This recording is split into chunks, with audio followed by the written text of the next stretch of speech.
तर सध्याची ही आपण दृश्य पाहतोय। वाल्मिक कराडला आता बीडच्या जिल्हा सत्र न्यायालयात आणण्यात आलं होतं। सुरक्षेच्या कारणास्तव केज न्यायालयात होणारी सुनावणी आता बीडच्या जिल्हा सत्र न्यायालयात होणार आहे। ही सध्याची आपण बीडच्या न्यायालयाबाहेरची दृश्य पाहतोय।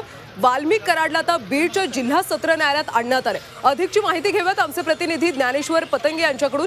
ज्ञानेश्वर, वाल्मिक कराडला आता बीडच्या सत्र न्यायालयात आणण्यात आलेलं आहे, पुढची कारवाई कशी होईल? वाल्मिक कराडला आता काही क्षणापूर्वी बीडच्या न्यायालयामध्ये आणण्यात आलेलं आहे आणि त्याला काही वेळातच कोर्टासमोर खरं तर दाखल केलं जाणार आहे आणि सुनावणीला प्रत्यक्ष सुरुवात होईल। एसआयटीचे अधिकारी देखील कोर्ट परिसरामध्ये पोहोचलेले आहेत आणि प्रत्यक्ष सुनावणीला अवघ्या काही वेळात या ठिकाणी सुरुवात होणार आहे। पोलिसांनी त्यांची कागदपत्र देखील कोर्टामध्ये काही वेळापूर्वी सादर केलेली आहेत आणि एसआयटीच्या अधिकाऱ्यांनी कागदाची जमवाजमव केल्यानंतर म्हणजे अवघ्या 10 मिनिटात प्रत्यक्ष या सुनावणीला सुरुवात होणार आहे। ज्ञानेश्वर, बीडच्या न्यायालयाबाहेरची सध्याची परिस्थिती काय आहे? पोलिसांचा बंदोबस्त कसा आहे? वाल्मिक कराडचं पोलीस बंदोबस्त सुरुवातीपासूनच पोलिसांनी त्याच्या बंदोबस्ताची विशेष खबरदारी घेतलेली पाहायला मिळते।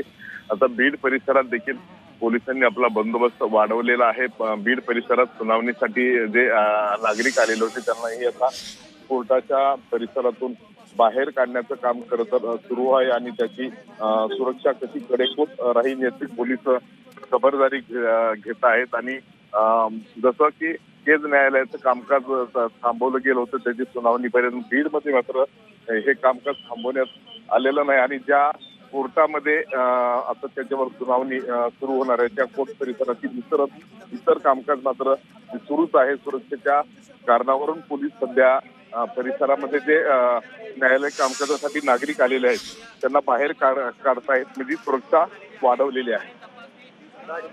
ज्ञानेश्वर, तुमच्याकडून माहिती घेऊ। सध्याची आपण दृश्य प्रेक्षकांना दाखवूयात। खरं तर ही बीड जिल्हा सत्र न्यायालयाबाहेरची दृश्य आहेत। वाल्मिक कराडला घेऊन पोलीस आता इथे दाखल झाले। थोड्याच वेळात सुनावणीला सुरुवात होणार आहे, त्यामुळे आजची सुनावणी कशा पद्धतीने होते हे पाहणं महत्त्वाचं आहे। कारण काल वाल्मिक कराडवर मकोका अंतर्गत कारवाई करण्यात आली होती। वाल्मिकच्या वकिलांनी म्हटलं होतं की आम्ही जामिनासाठी अर्ज करणार, हत्या प्रकरणात वाल्मिक कराडचा कोणताही संबंध नाही असा त्यांचा दावा होता। मात्र पोलिसांनी आणि सरकारी वकिलांनी युक्तिवाद केला की मकोका अंतर्गत कारवाई झालीच पाहिजे आणि त्यानंतर न्यायालयाने एक महत्त्वाचा निर्णय दिला होता, त्याच्यावर मोक्का लावण्यात आला होता। मकोका अंतर्गत कारवाई झाली होती आणि आता काही वेळातच बीडच्या जिल्हा सत्र न्यायालयात सुद्धा सुनावणीला सुरुवात होणार आहे। आजची सुनावणी कशा पद्धतीने पार पडते हे पाहणं अतिशय महत्त्वाचं आहे। न्यायालय परिसरात सध्या कडेकोट पोलिसांचा बंदोबस्त पाहायला मिळतोय। सध्या कराडचे समर्थक सुद्धा अनेक ठिकाणी आक्रमक झाल्याचं चित्र आहे, त्यामुळे कोणताही हिंसाचार होऊ नये, कोणतीही अनुचित घटना घडू नये यासाठी पोलिसांचा सुद्धा बंदोबस्त असल्याचं पाहायला मिळतंय। पुन्हा जाऊयात आमचे प्रतिनिधी ज्ञानेश्वर यांच्याकडे। ज्ञानेश्वर, खरं तर काल वाल्मिक कराडच्या वकिलांनी सांगितलं होतं की आम्ही जामिनासाठी अर्ज करणार, मात्र आता मकोका अंतर्गत कारवाई झालेली आहे। वाल्मिक कराडच्या वकिलांकडून आज कशा पद्धतीने युक्तिवाद केला जाऊ शकतो?